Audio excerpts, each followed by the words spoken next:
আসসালামু আলাইকুম, welcome back to my channel Mukta cooking house. আজকে মজাদার, হেলদি ও টেস্টি ফ্রুটস কাস্টার্ড রেসিপি নিয়ে হাজির হয়ে গিয়েছি। দেশীয় ফল দিয়ে ও কোনো রকম ক্রিম ছাড়াই কিভাবে অল্প সময়ে 5 মিনিটে তৈরি করতে পারবেন ঝটপট, চলুন দেখে নিই কাস্টার্ডটি তৈরি করতে কি কি লাগবে। কাস্টার্ড তৈরি করার জন্য প্রথমে আমি একটি বাটি নিয়ে নিয়েছি, এর মাঝে দিয়ে দিচ্ছি 3 টেবিল চামচ কাস্টার্ড পাউডার। 3 টেবিল চামচ দিয়ে দিয়েছি, দিয়ে এর মাঝে এখন হাফ কাপ কুসুম গরম দুধ দিয়ে দিচ্ছি, দিয়ে ভালোভাবে মিক্স করে নিব। অবশ্যই ভালোভাবে মিক্স করে নেবেন যেন কোনো রকম এর মাঝে বল না থাকে বা গুটি না থাকে, তাহলে চাকা চাকা হয়ে থাকবে, খেতে ভালো লাগবে না। একটু সময় নিয়ে ভালোভাবে আমি মিক্স করে নিয়েছি, সাইডে রেখে দিচ্ছি। অন্যদিকে চুলায় আমি একটি প্যান বসিয়ে দিয়েছি বড় মুখযুক্ত। এই প্যানে দুধ জাল করে নেব।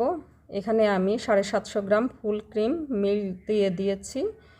এই মিল্কটা অনেক ঘন দেখতে পাচ্ছেন, আর কিছু রয়েছে পাতলা পাতলা, হলে 800 গ্রাম দিয়ে দিবেন। এখন আমি দুধটা শুকিয়ে 500 গ্রাম করে নিব। ভালোভাবে বলক আসার পরে এর মাঝে আগে থেকে তৈরি করে রাখা কাস্টার্ড মিশ্রণটা দিয়ে দিয়েছি, দিয়ে চুলার মিডিয়াম হিট রেখে এখন নেড়ে চেড়ে ক্রিমটা তৈরি করে নিচ্ছি। এর মাঝে এখন আমি দিয়ে দিচ্ছি 3 টেবিল চামচ চিনি। আমি আমার স্বাদমতো দিয়ে দিয়েছি, আপনারা আপনাদের স্বাদমতো অ্যাডজাস্ট করে দিবেন। স্বাদের ব্যালেন্স আনার জন্য এখানে আমি দিয়ে দিচ্ছি 1 চিমটি পরিমাণ লবণ। আপনারা মিষ্টিতে লবণ খেতে না চাইলে না দিলেও চলবে। এখন আবারও ভালোভাবে মিক্স করে নিচ্ছি। ভালোভাবে মিক্স করে আমি নামিয়ে নিচ্ছি। নামিয়ে নেওয়ার পরে ভালোভাবে ঠান্ডা করে 2 ঘন্টা ফ্রিজে রেখে দিব এই ক্রিমটা। তারপর নামিয়ে পরিবেশন করব। এখানে আমি 4 রকমের ফল নিয়ে নিয়েছি, খেজুর, কলা এবং চাইনিজ পেঁপে, সবুজ আঙ্গুর। চাইনিজ পেঁপেটা কোনো গ্রান নেই, আর এ থেকে কোনো পানিও ছাড়বে না, খেতে খুবই ভালো লাগবে, দেখতেও অনেক সুন্দর।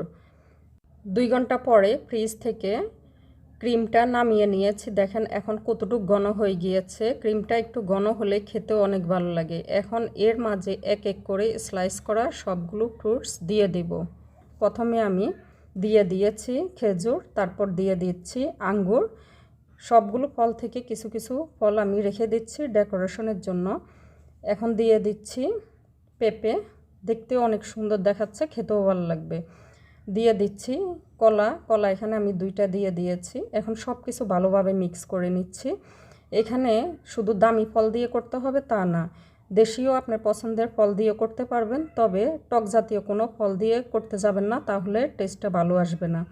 আর রসালো কোনো ফল দিতে যাবেন না, তাহলে কাস্টার্ডটা পাতলা হয়ে যাবে। রসালো ফলের মাঝে রয়েছে মালটা, কমলা, তরমুজ। এগুলো দেওয়ার ফলে দেখবেন যে কাস্টার্ডটা পাতলা হয়ে গিয়েছে, খেতে ভালো লাগছে না। ইফতারিতে তৈরি করলে ইফতারের 5 মিনিট আগে পরিবেশন করবেন, তাহলে খেতে অনেক ভালো লাগবে, কারণ ফ্রেশ খাওয়ারের মজাই আলাদা। আর যদি ঈদের দিন আপনারা তৈরি করে খেতে চান, তাহলে আগের দিন কাস্টার্ড ক্রিমটা তৈরি করে রাখবেন, সকালে শুধু ফলগুলো কেটে পরিবেশন করবেন। তো আমি কিছু ফল দিয়ে পরিবেশন করেছি এবং 2টা চেরি দিয়ে দিয়েছি। দেখেন ওয়াও, কত সুন্দর দেখাচ্ছে, আর ঝটপট 5 মিনিটে তৈরি হয়ে গিয়েছে ক্রিম কাস্টার্ডটি। এটি খেতে যেমন মজাদার, দেখতেও তেমনি ইয়াম্মি হয়েছে। বাচ্চারা খুবই পছন্দ করবে, যারা ফ্রুটস খেতে পছন্দ করে না তাদেরকে এভাবে খুব সহজে ঝটপট খাইয়ে দিতে পারবেন।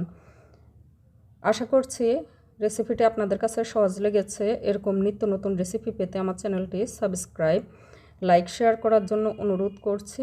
সবাই ভালো থাকবেন, দেখা হবে নতুন কোনো রেসিপি নিয়ে। আল্লাহ হাফেজ।